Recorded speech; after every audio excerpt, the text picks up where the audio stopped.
Okay, welcome to the technical exercises for Rockschool Grade 6.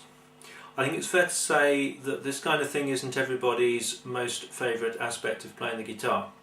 So one thing that is helpful to keep in your mind as much as you possibly can is that really these kinds of things are your friends, because if you do them and you really get into them and you get on top of them, then they really improve your playing in a big way. There are different ways that this happens. Firstly, it improves your left hand flexibility and responsiveness, and the overall coordination between your two hands. You can't have too much of that kind of thing. Secondly, it improves your fingerboard awareness and your knowledge of the kind of shapes and what's going on in different parts of the fingerboard.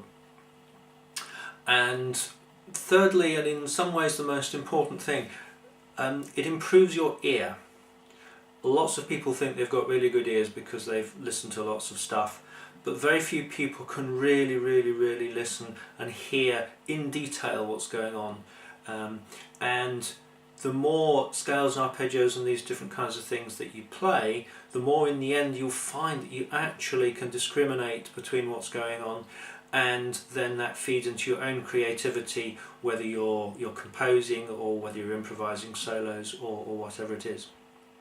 So those are the three really big reasons why if you do these technical exercises and get on top of them, then they help your playing in a big way.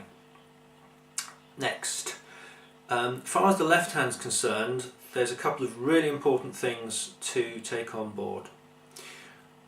Firstly, with the scales, you'll notice that they're all what we call 3 notes per string scales, because they've got 3 notes per string. So firstly, if you're used to doing sort of classical type scales where you might be doing fingers 2, 4, 1, 2, 4, 1, 3, 4, like that, it's the same notes. But here we're doing them in this extended position for the left hand. And what that's doing is opening the hand out. And that's a really important thing to think carefully about. So your hand stays in the sort of open position, shaped like that as it's going up the fingerboard. Secondly, what's really important as far as your right hand is concerned is that you alternate the pick. You've probably heard this a million times, but it's very easy when you're learning a new scale or a new lick or something like that to do it all with downstrokes. And of course it's fine when it's going slowly. But when you get up to an important speed, you've got to be able to alternate the pick.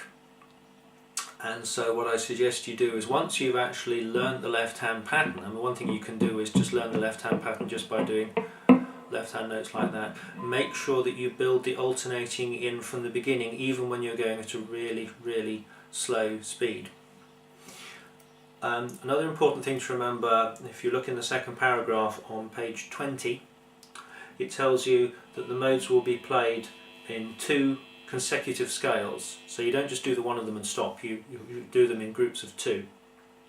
Clearly, when you can play them, you've got to practice them in those groups. But also, there's this speed. Groups A, B and C are played at crotchet or quarter note equals 60. Now 60 beats a minute is this. Hope you can hear that okay.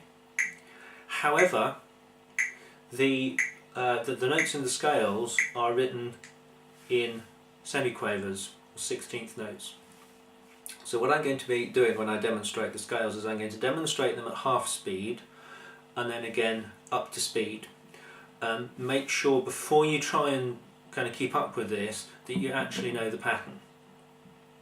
And before we do the playing, the last thing to take on board is that each of the scales and arpeggios, and indeed the chords over the page, has to be played in different positions. They've written each one out in one key. You have to know them in all the keys.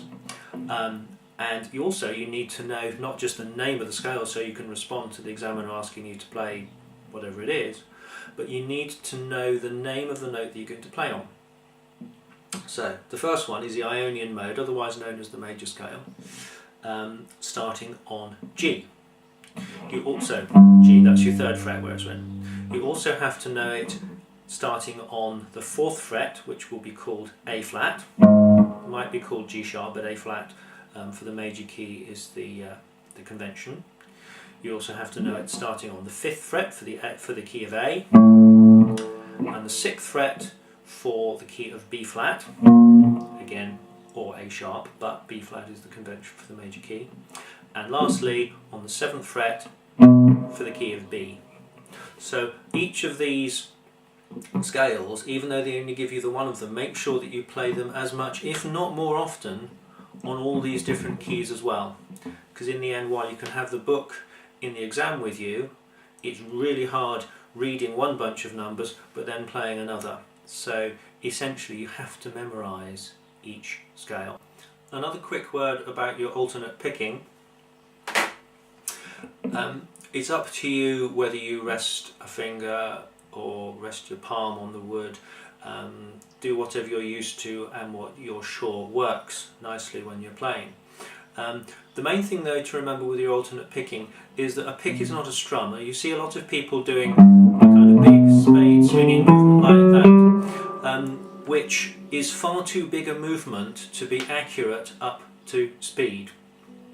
So make sure that you spend some time, say when you've memorised one of the patterns, actually playing, watching your pick, making sure that the movement that you're making is as small and economical as you can make it, so that when you go faster, the whole point about playing faster is that you make smaller and more accurate movements, because the bigger the movement in the end, the more inaccurate and inefficient it's going to be. And while we're in zoomed up mode, remember for your left hand, even when you're playing these extended scale shapes, to play cleanly you want to have your fingertip right by the fret, not on top of the fret because you get a dull sound like that, but right by the fret. And so as much as you can, when you're playing your scales, you keep the fingers close to the frets.